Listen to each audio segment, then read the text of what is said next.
Welcome to this edition of the Leaders in Security video interview, an initiative of the International Security Journal.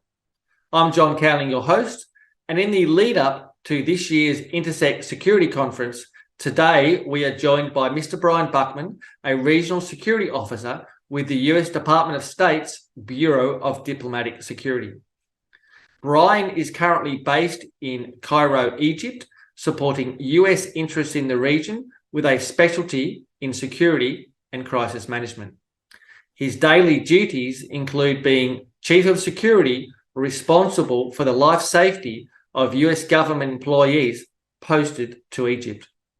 Please join me in welcoming Bryan to today's interview.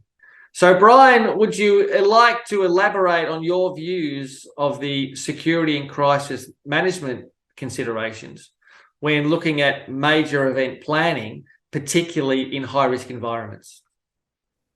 Sure, and I'm happy to be here and happy to answer that question. In high-risk environments and areas not traditionally known to host major events, there's always a wealth of considerations that sometimes event planners don't take into consideration, from crime, natural disaster, terrorist attack. Now we have the viruses run amok around the world. There's a lot of adverse actors that can affect a major event. And for us, promoting the Global Entrepreneur Summit in Nairobi, Kenya in 2015 to help the world's economy and young entrepreneurs. Now we have COP27, the U.S. government's role to help save the environment, protect the environment, security and crisis management, critical components to making any event a success.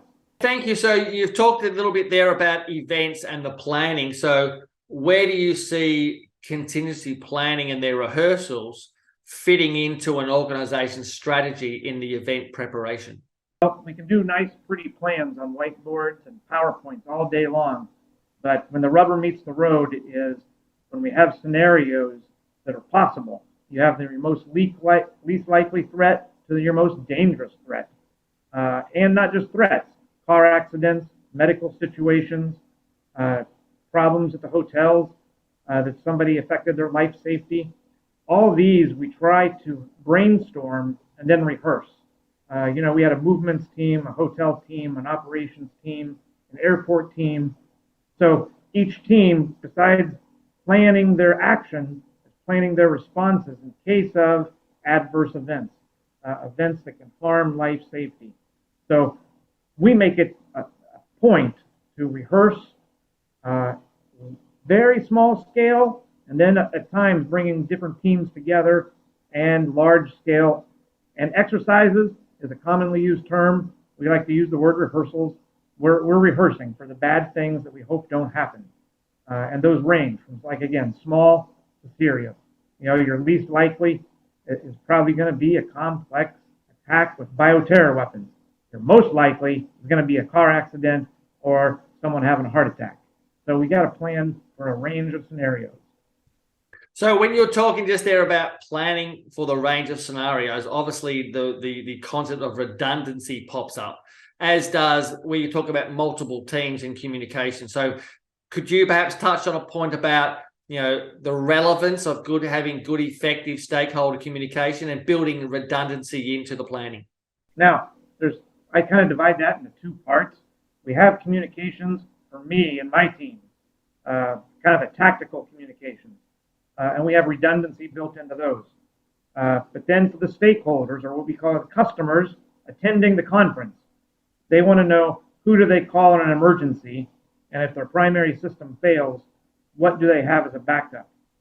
So for us, in our plan and in our security briefings for individuals attending both of the conferences that I was a director of, we build in different levels, and those range from landline to cell phone to satellite phone to text to apps. We found very useful using an app designed specifically for an event, which had a 911 button, FAM, maps to hospitals, FAM, maps to airport facilities, clinics, you name it, armed response.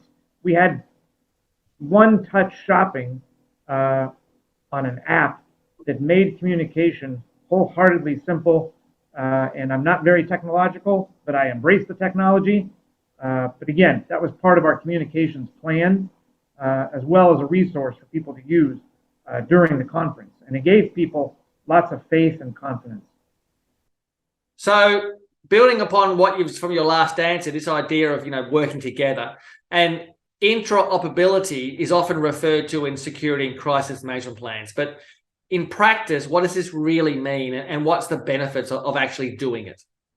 Interoperability, for me, has our immediate colleagues, which are the fellow security officers and police. So in Kenya, the Kenyan National Police; in Egypt, the National Security Sector, the Egyptian National Police. Those are my immediate partners that we have to network with. Secondary, we have the private security community, which is from private airline security, hotel security managers, medical resource security people of hospitals. Those are also a network that we have to build in our plan. And then many people here at the conference are members of the Overseas Security Advisory Council, which are security officers in partnership with the Department of State to just share common welfare and knowledge for the life safety of employees. Great network to use. And then also I have another category that I emphasize, especially with my junior agents, and not to be disregarded in any way, but that's your informal network which supports security. The hotel staff, major restaurants, major event planners, airline representatives, not just security, but representatives. Protocol, very important. These other networks, emergency room attendees, these networks that we can extend our tentacles and pull into our plan that are not traditional fellow security officers, but those that complement it. Very important to kind of think outside the box and kind of think selfishly. How can this person help me in some way? And then in turn, how can we help them? So you mentioned some really interesting topics there around, I guess, junior agents and having these vast work of outside entities that are both supportive and hopefully not working against you during a crisis. And that kind of leads into preparing leadership to manage a crisis, leadership who are perhaps not security professionals.